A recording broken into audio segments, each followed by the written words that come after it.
So I want to introduce you to a very big personality in the cannabis space. We've known each other many, many years. And interestingly enough, you were one of the things that spurred on Growing Exposed. You actually started the process because we were shooting videos on fertilizer and how does this work with, tomatoes for all intents and purposes 10 years ago. Yeah. And you came from the medical market and shot a Growing Exposed, one of the first ones, and all of a sudden we saw this massive intake. We originally did through Growing Exposed, John Berfelo's garden, and you were like the grower showing off your garden. And I was showing off the medical garden. Yeah. And it was really, I think it was around the time when we were actually fighting for our rights to continue to grow our own. And we had just brought CTV News in. There was all these episodes were going on because that was the starting of the coalition against Repel with Jason Wilcox. And fighting for our rights to grow our own. So this is some very beginning stages of legalization. Absolutely. RCC, all of this stuff we're talking about. It was the very, very, very beginning. It's like the grassroots of what you guys were doing, and how this all kind of manifested and got to where we are today. And it was that time in the era when it was just, that was the thing then, of like what was going on with the industry. And we were just fighting. We were taking on Health Canada to grow our own as medical patients. They wanted to take our licenses away. They told me I had to put it in the street in a garbage can with kitty litter. And I was like, what do you mean? We brought in CTV News. On April 1st. I know. April Fool's Day. That was their joke. And it was like, what are we going to do? And then we're like, well, we gotta fight. We gotta do something. We gotta do something. Jason came to me in tears. He's like... We were crying. Jason came to me in tears. He's like, I got the lawyer. I don't have the money. Can you help? Can we help? And that's when unfortunately the credit card, fortunately, the credit card came up, and let's give it a run. It was a run. And in turn, it kept medical patients allowed to continue to grow cannabis. Super exciting to be a part of. So, your episode on Growing Exposed. Growing Exposed, it was like really exposing. I was using Medi One, 1 part grown bloom. And showing how I was growing my own medicine for myself. Yeah. And really, it was just my journey. Yeah. 10 years later, here we are. It's still growing. A decade. There it is, right there. We put on suits. Dude. So we had to put on our suits, and those were massive trees. That was a beautiful garden, and I've always used Green Planet. I've always used your nutrients. We've been growing like a decade before this episode even started. Yeah. And just how things manifested to where we are, and talking about Growing Exposed, and I had the channel, and you guys were talking about bringing the garden and just expose the gardens. Yeah. And then just that journey, and then that.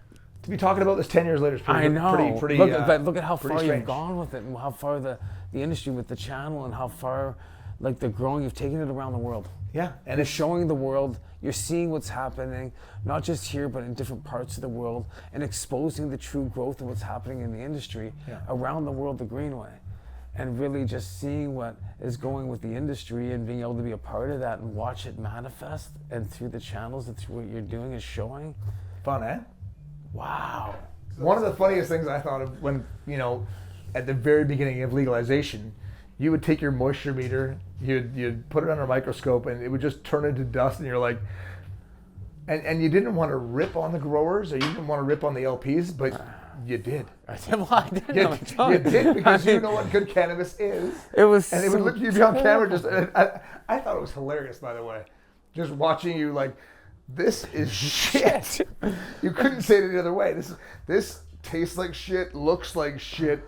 I was being honest. Like, I stood in line when the first store went in. Yeah. We fought for legalization. It's exactly what we wanted to see. What happened? Yeah, you went a year. I didn't buy a little bit. I spent I went and tested everybody, and then my friends started coming to the market and buy their weed. I go, what happened? Yeah.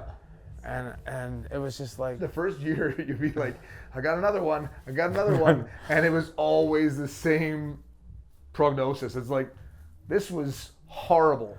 Seeing that change, and Yeah. and then seeing how regulations came in, and Yeah. seeing like RCCBC coming into play, and being able to help regulate and getting those micros and getting those people on the market, and Yeah. seeing that change. Yeah, well now I'm buying weed. 5 years in, dispensaries have really good gear. seeing the growers working with the retail stores.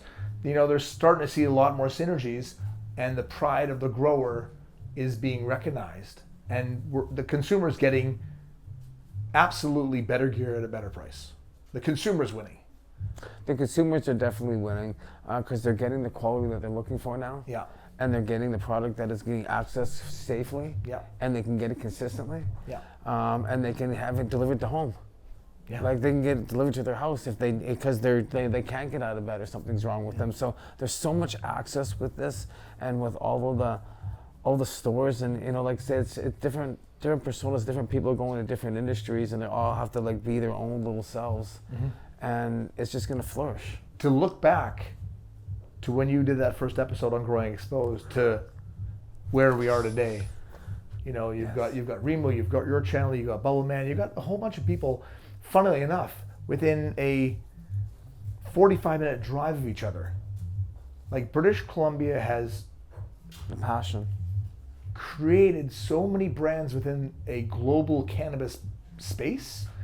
And it's crazy. Like we went to Thailand and I'm literally talking to a grower from Vancouver Island. Like I say, it's the dream team, green team from BC that's revolutionary, changing this world. They're going around the world the green way. Yeah. The roots that happen within the walls around these mountains around here. Wow, it's crazy, guys. that much culture came out of this. It's rooted, it's embedded, it's started. You know what? We love what we're passionate about. We'll keep doing, we keep fighting, we keep growing, we don't stop. And people come here for that voice, for that energy, for that vibration. Yeah, there's some major ambassadors in the space. Dude, you're the ambassador of the space. Look at how far you've come. Look at everybody. But listen, we're all standing on shoulders of giants. Yeah. That's it. So many legends that got us to where we are. And so many legends taking us to the next legends, right? And so many younger generations coming in this industry that are coming into a legal industry with voices, with policies, and know that they can, wow, thanks to everybody out there, because you guys rock. Yeah, it's been a good time. Wow. Good run. John, thank you so much for being there for the beginning and and giving your insight and being the personality and sharing, your love of the plant. So it's awesome. Appreciate your time.